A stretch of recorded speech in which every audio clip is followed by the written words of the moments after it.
Hello everyone, Cap here and welcome back to some more Mechabellum. Yesterday I played like 10 matches or so and I'm trying to get back into the game after my vacation and all. And I noticed pretty much right away that war factories are kind of everywhere right now. In this video I'm going to show you two matches. In the first one I am defending against war factories and in the second one I am playing some war factory myself. And in this first match, I'm going up against T-Man, who is between 17 and 1800 MMR, I believe. And I am here on the red side. Bit weird that this is now dark, but it is how it is. I'm starting as a giant specialist with arc lights and stormcallers. And I'm adding some fangs. And my opponent is cost control specialist with crawlers and phoenixes and is adding some arc lights. And my opponent is going for aggression here. I was not fully expecting aggression, to be honest. Otherwise I would have positioned a little bit differently.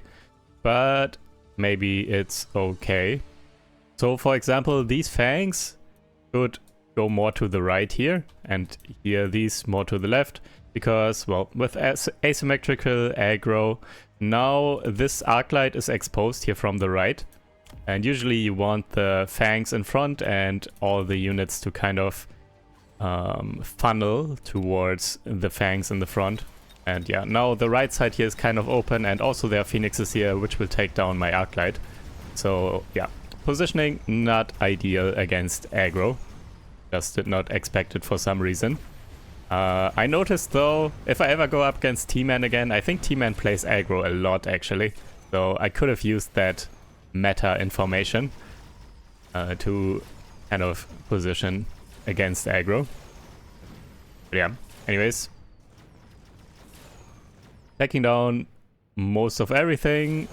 But Phoenix is definitely a problem. Only had the couple of fangs for anti-air anyways. And so far that's not enough.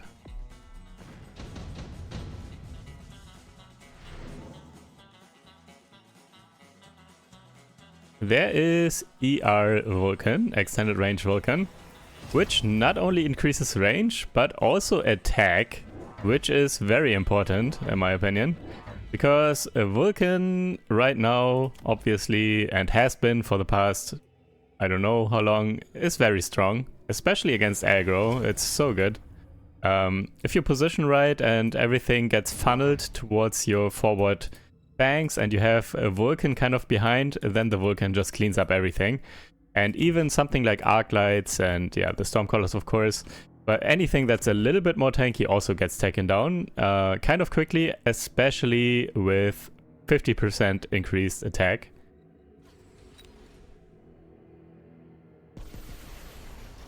Still, this was a bit of an awkward round. I wanted the Vulcan here. I did sell stormcallers on the left because they're useless over there. And I needed the credits, because picking Extended Range Vulcan left me with not enough credits to actually buy a Vulcan. So this turn is kind of messed up. I was not able to also add Chaff or also add more anti-air. So this round was kind of a calculated loss. I expected to lose this round, so it's okay. However, now, round 3, I am trying to actually win the round here.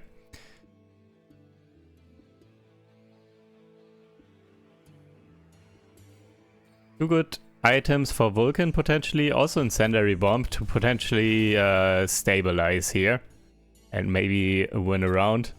If the Incendiary could land on the Stormcallers, but it's a bit awkward, so yeah, I'm not picking it. Could have also barriered, or, well, it's hard to hit the stormcallers and the crawlers. Crawlers are not that big of a problem anyways. Yeah, incendiary is just not too much value, so I am going for the heavy armor, so the Vulcan just lasts longer. And I positioned some crawlers and some fangs here on the right. Since my opponent left space here in front of the Phoenixes last round, I'm expecting my opponent to reinforce this with crawlers. So that's why I put crawlers here as well and some fangs behind. So these two should be able to clean up the flank. And my Vulcan did get range enhancement, just locking onto everything much quicker and taking everything down much quicker.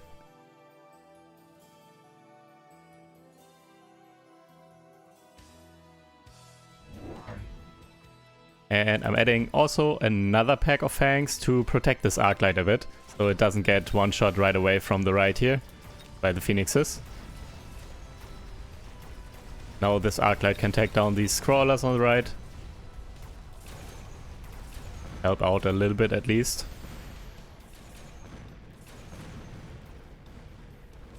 And yeah, Vulcan just doing Vulcan things. Taking down everything. Flank was handled well by my crawlers and fangs. And now I still have quite a few fangs and a very healthy Vulcan with the heavy armor. Vulcan just taking down everything that it can. Going quite low now, but maybe it's good enough. Maybe actually not. It's going to be close here with the fangs. Also, my opponent did level this tower, so I'm not getting a cheap tower debuff here with my one Arclight. And I do believe these two Phoenixes are enough to take down my fangs. Close.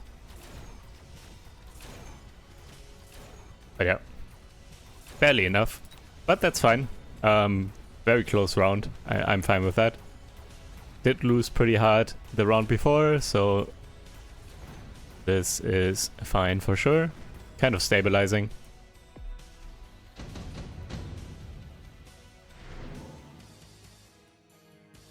Nothing too interesting. Lightning Storm is very temporary. I don't like that. It's so expensive. Absorption module, it's kind of crap. It's too expensive. I'm not sure why they made it 100 credits. It's way too expensive for what it does. I think it should be free, to be honest. If it was free, or maybe 50 credits, I'm not sure, but probably free, to be honest. It's not great. So yeah, definitely not going to pick that up, and I did skip, I believe. Nothing interesting there. Leveling the Vulcan, because both health is important to just block damage, but also the damage itself to take down Arclights and everything quicker, and whatever else my opponent is putting down that might have a little bit more HP. And I am also now putting something in the flank here to pull these delayed crawlers, potentially even take down Phoenixes here in the back with my fangs.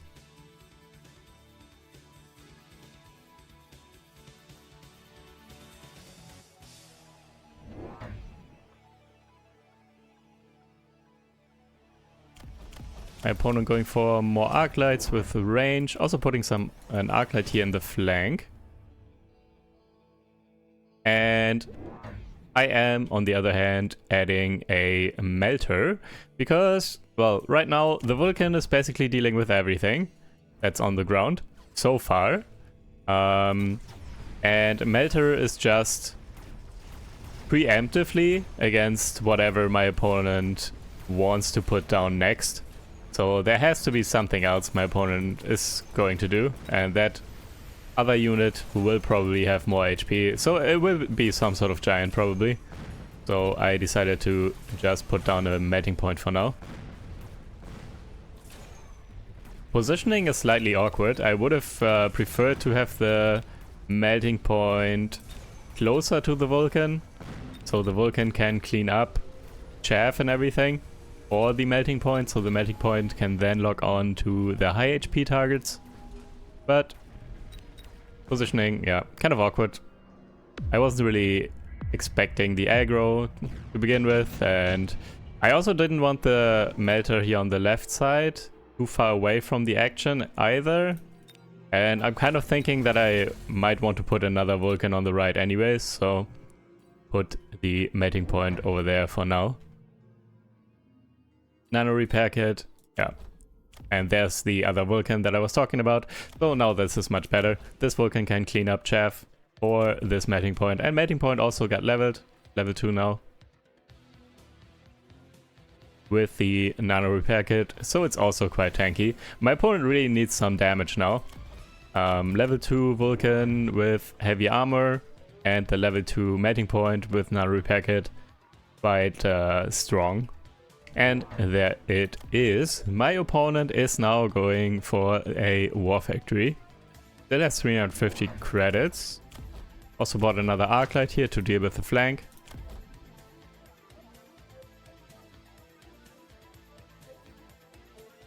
So my opponent could still get a tech on the War Factory.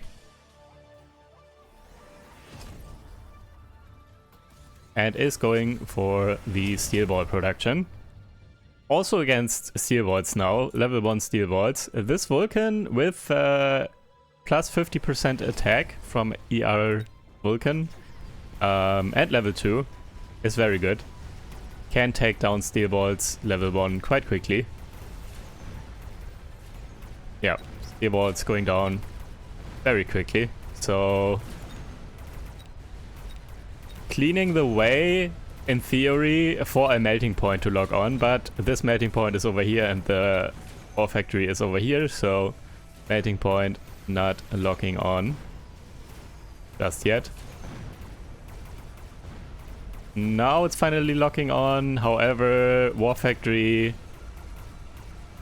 damage is so good. It's I feel like it's a bit too high. War Factory attacks so quickly and has so much damage itself. That is part of why War Factory right now is a bit problematic, I think.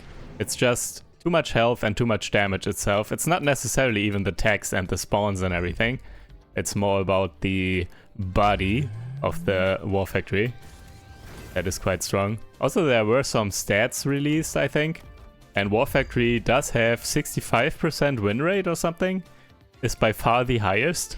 The one unit with the highest win rate. I need to look up the stats again, but I think it was 65% or something. So yeah, War Factory quite strong at the moment. It did get all the buffs, so it makes sense. It did get buffed over and over, I think, and everything else got nerfed over and over pretty much. And yeah, now War Factory is quite strong, relatively speaking. I am now going for another melting point, of course. Kind of trying to position it so it can deal with the War Factory. However, this War Factory is now level 2 already and is also producing sledgehammers, so it's going to be harder to actually lock on. And even if this one locks on, level 1 melting point, it's kind of because level 2 War Factory has so much HP. Level 1 melting point takes quite a while to take this one down. Also, we both picked the EM impact, electromagnetic impact, and both putting down barriers though to not get our attacks disabled. And I did pick up the EM barrage on the melting points, just to make sure I can disable these techs at some point. Especially when they get leveled, you kind of need to take down the tech. Otherwise, the leveled, pumped out units, steel balls and sledgehammers and everything, will distract for way too long. And then the melting points can't really lock on, so you kind of need to disable the techs, in my opinion, there.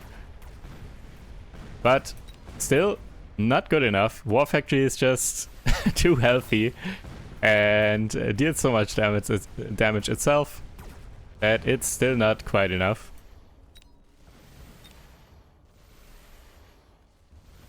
And I'm going down to up 162 HP. Not great. Speed specialist for my opponent, trying to push in faster, makes a lot of sense. You want the War Factory to get in, to take down the melting points and everything. Incendiary bomb for me this time, because I want to clear chaff and everything in the front quicker, so my melting points can actually lock on. Also, even the steel balls and sledgehammers take some damage from the fire here when they get pumped out. So my Vulcan can finish them off a little bit quicker.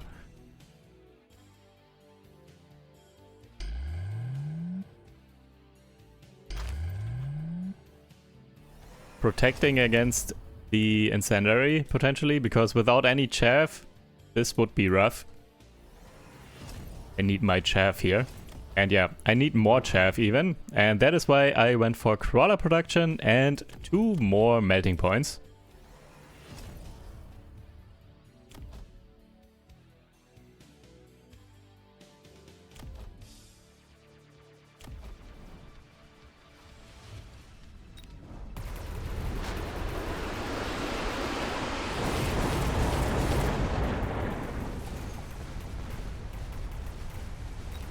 My opponent did go for the missile interceptor.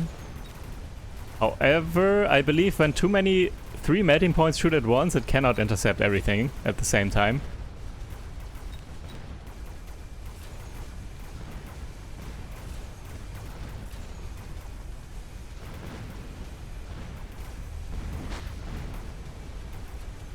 Finally, melting points did lock on, 2 of them actually.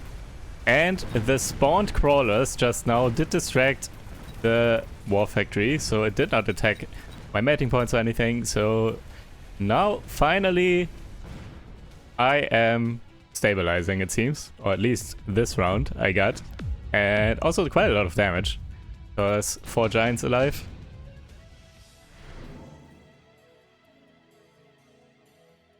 Another EMP, potentially. My opponent is always putting down bubbles though, I'm sure of that. So I'm not sure I need that, because it won't really do anything but deal damage to the bubble. And yeah, I'm actually going for shield airdrop here. It's 100. It has 10k more HP than a regular shield, so I might as well pick this one. Because I do want to put down 1 more barrier here to protect against the EM Blast that my opponent did pick and is putting down here, so I need a bubble. It makes sense. Opponent also built a second war factory on the right here now. A lot of units getting pumped out. And I did get the range on the melting points, so they lock on quicker and stay out of harm's way a little bit longer. So they actually have the same range now as the Vulcans. So with the war factories being right opposite of the Vulcans should take the first couple of shots, which is fine. I do want the melting points to survive as long as possible, because yeah, they need a little bit of time to take down the war factories. Also getting temp range from the tower.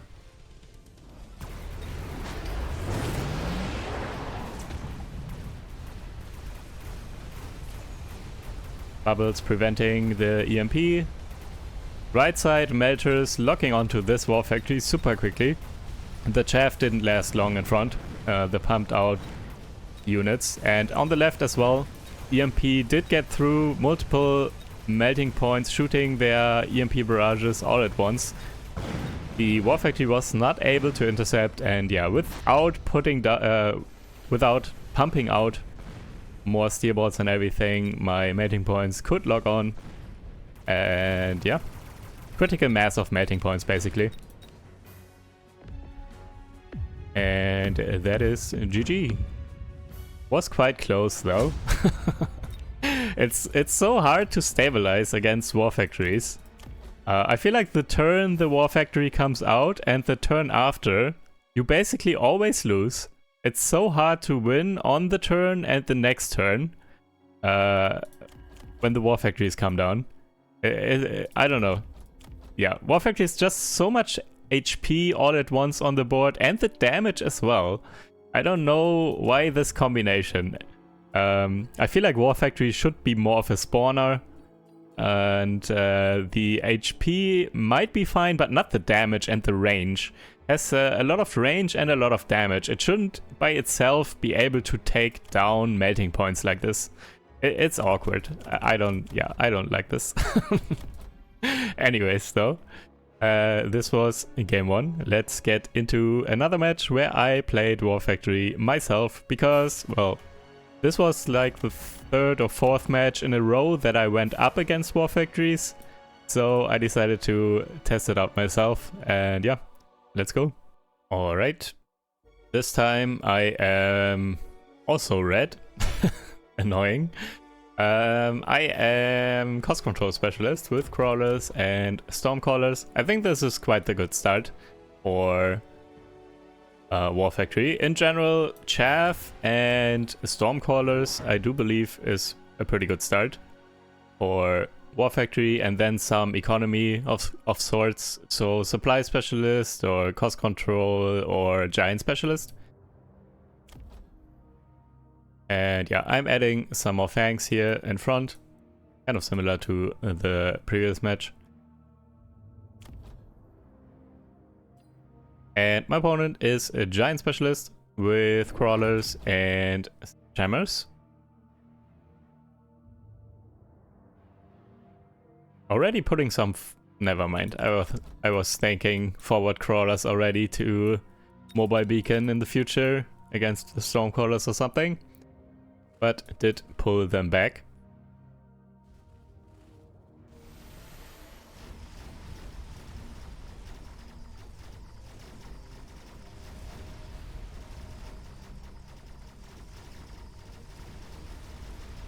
My forward vertical fangs, by the way, there to once again kind of funnel the opponent's units towards them, and then the sledgehammers, the stormcallers behind, able to deal some good splash damage to the units that are coming in.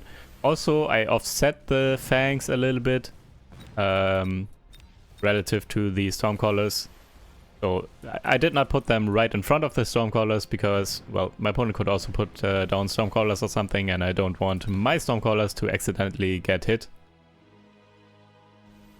by some incoming splash damage.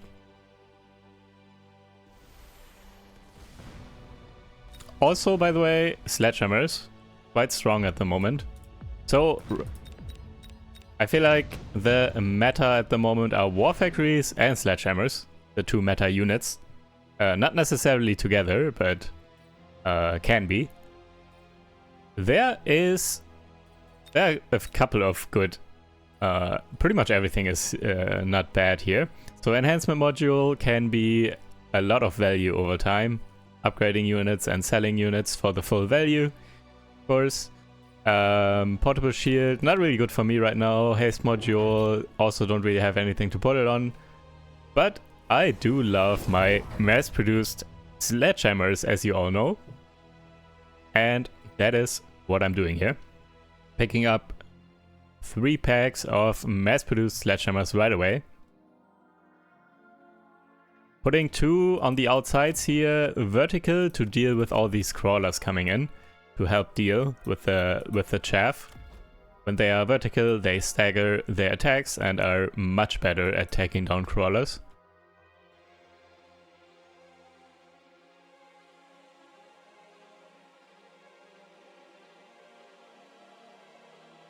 And I still have 200 credits.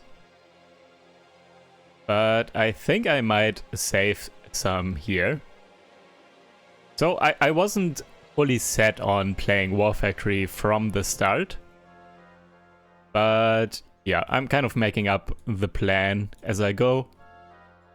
And I'm saving 200 credits. Seems fine. My opponent did get some phoenixes, which is quite annoying. I only have a couple of fangs to potentially deal with those, but the fangs are chaff in front and are probably dying. I got sledgehammers here, left and right, definitely helping deal with the delayed corner crawlers. Now buying some extra time for my stormcallers to deal with opponent sledges as well. But yeah. Phoenixes, quite annoying. Not sure I can deal with those. I only have like 2 fangs left or something. Yeah, that's not going to work. Phoenixes cleaning up.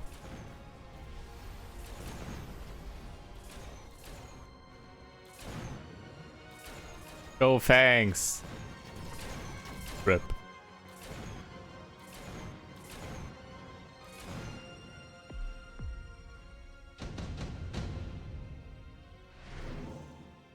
And there is extended range War Factory. It kind of reveals what I'm going to do if I pick it. My opponent is actually picking it. So also might want to go for War Factory, it looks like. And my opponent leveling and making free credits from the Sledgehammers. I'm still thinking. I kind of want ER War Factory, but also I do need more credits still, and I don't know. It might have been still a good pickup, but I did not want to reveal what I was going for just yet. So at this point I am thinking I'm going War Factory, by the way, but I did not want to reveal it just yet on the turn before I even get out a War Factory.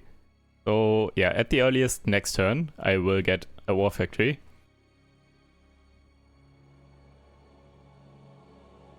Might have still been the correct call to pick it here, but also once again I am inexperienced with War Factories.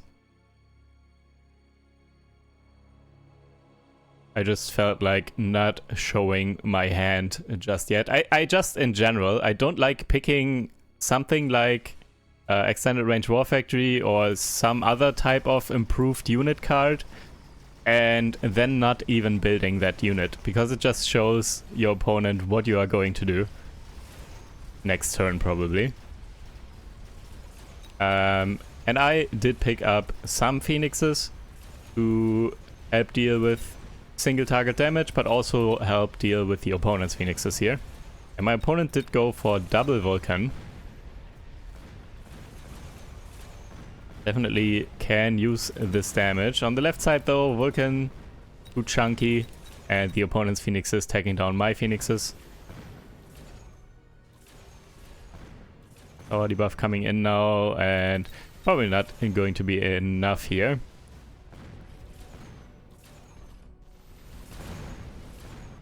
But that is okay. I did save a lot of credits. I think I saved 500 this turn. Yeah. Now I have 1,400 credits, and now I'm fully ready to go and play a War Factory here.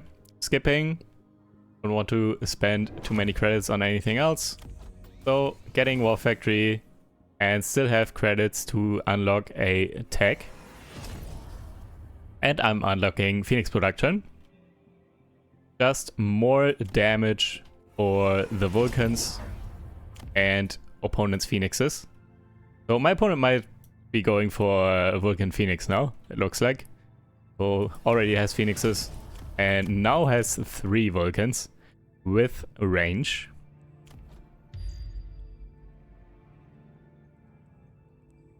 I still have 100 credits left.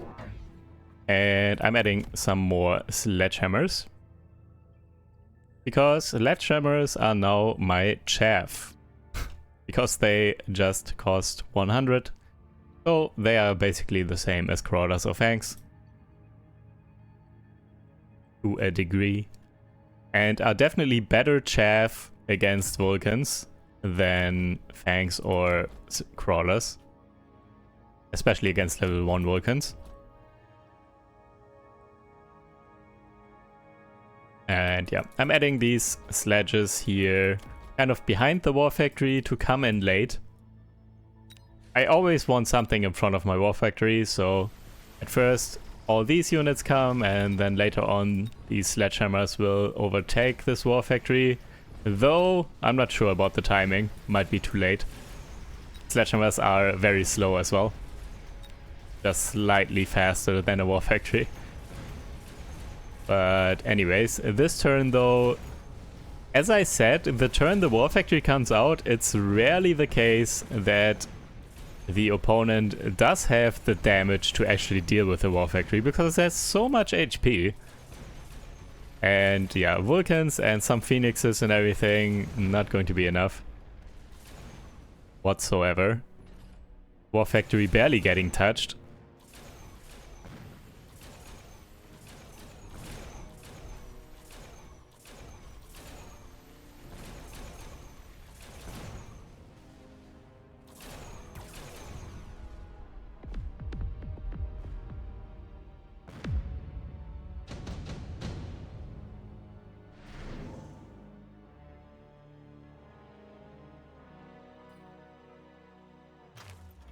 The only thing I'm considering, yeah, is Smoke Bomb here.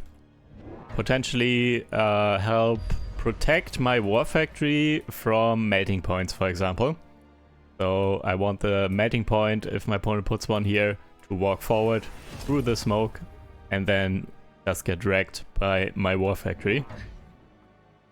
However, my opponent did go for a War Factory himself and did pick up efficient maintenance. I don't think this tag oftentimes makes sense, because it makes all other tags cost 200 more for each tag. So the next tag will cost 200 extra, the tag after that will cost 400 extra, and so on total. And yeah, so every other tag costs 200 more because of this. And you do want multiple tags on the War Factory usually. Spawners or range, missile intercept, all the tags are good. So you want multiple, and yeah, you waste 200 credits every time for each new tag because you pick this. And I don't think that makes sense most of the time. Unless you really only want to get range or something. So the one thing I think where it actually makes sense economically is if you get a round 4 War Factory and then get 2 War Factories total right away and then get range only or something, only one more tag, and then the game lasts like 4 more rounds or something, then it makes sense. But it's a rare case. So oftentimes this does not make too much sense. People definitely overvalue this. Anyways though, opponent did go for the War Factory, as I said. And I did go for steel bolt production to protect my War Factory. I basically don't care about steel bolts doing anything, doing damage or anything. I just want something else to spawn over time and be in front of the War Factory to protect it. And yeah, worked out here. Especially with the smoke, my opponent's War Factory had to drive through. And my opponent's War Factory is not spawning any units yet. So I'm just ahead. Once again, yeah, picking efficient maintenance. Instead of efficient maintenance, going for a spawner here would have been way better for my opponent. Opponent skipping. The only thing I'm considering is a missile strike, I believe. Would just take down some chaff. Yeah, actually going for it. And here we go. My opponent did... So my opponent is doing really well with the enhancement module, by the way. It did make a lot of extra credits. Did level Sledgehammers and sold them. Did level the Vulcan, I believe, and sold it and everything. So definitely made good credits from this. And now also has a second War Factory with Phoenix production. Well, not also, because I only have one. But my opponent did go for a second War Factory. And now also has Phoenix production. Okay, never mind. Now I do have a second War Factory as well. And unlike my opponent, I'm putting my second War Factory on the same side. So I have 2 War Factories close to each other, and both are pumping out units. So more stuff getting spawned, especially the steel bolts that are just tanking for my War Factories. And I do believe this is also a mistake to split them up like this. You kind of want the spawners to be somewhat close together so they can protect each other.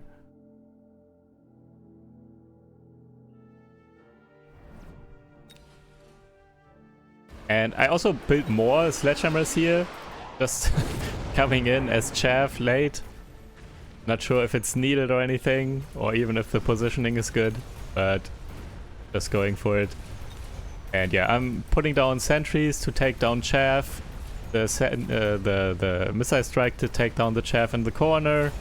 All my spawns are coming in, and my opponent's war factory is just getting pummeled here. Because, well, all of my stuff is focusing on the one war factory here, and the other war factory is on this side all by itself as well. Not doing too much. Also, my opponent did go for range enhancement, not a second spawner. Does not really have enough damage to take care of all my spawns coming in at the same time from 2 war factories. So, yeah, that is GG's.